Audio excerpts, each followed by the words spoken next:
ராஜனே எண்ணம் எல்லாம் ஏக்கம் எல்லாம் உங்க சித்தம் செய்வதுதானே.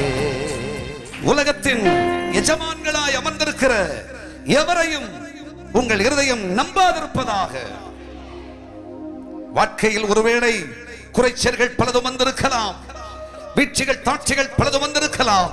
கர்த்தராகிய தேவன் சொல்லுகிறார், எஜமானனாகிய நான் உன்னை ஒரு நாளும் கைவிடுவதில்லை.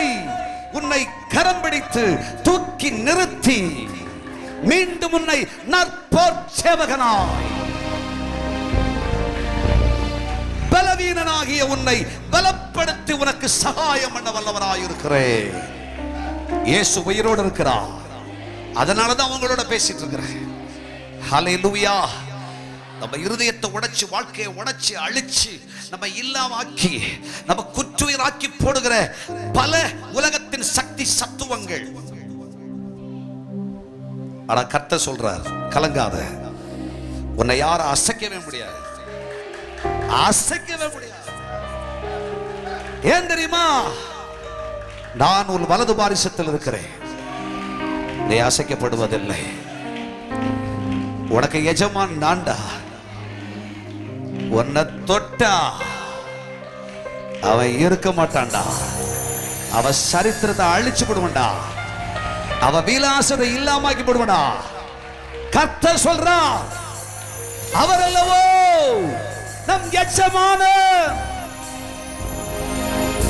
நாம் அவருடைய வேலைக்காரர்கள், அவருடைய உத்தியோகஸ்தர்கள், அவருடைய பிள்ளைகள், அவருடைய சம்பத்துகள். நீ துவண்டு போவதையும், நீ பிராணனோடு போராடி கொண்டிருப்பதையும், வாழ்க்கையில் அங்கலாய்த்து கொண்டிருப்பதையும், என்ன நடக்குமோ என்று பதறி போயிருப்பதை குறித்து எஜமானர் அறிவார். உலகத்துல ஓட்ட போட்டு சீட்டை போட்டு தூக்கி வச்சவரை எல்லாம் துப்பி தள்ளிரு. அல்லேலூயா சொல்லு. ஹல்லேலூயா. இயேசுவை மட்டும் பாரு. இயேசுன்ற எஜமான் உன்னை கைவிட மாட்டார். மார்போட வச்சுப்பா, உன்னை சேர்த்து அணைப்பார். எஜமானன் கைவிட்டாலும், இந்த உலகத்தின் எஜமான்கள் கைவிட்டாலும், நான் உன்னை கைவிடாத நேசர். எஜமானனே என் இயேசு ராஜனே,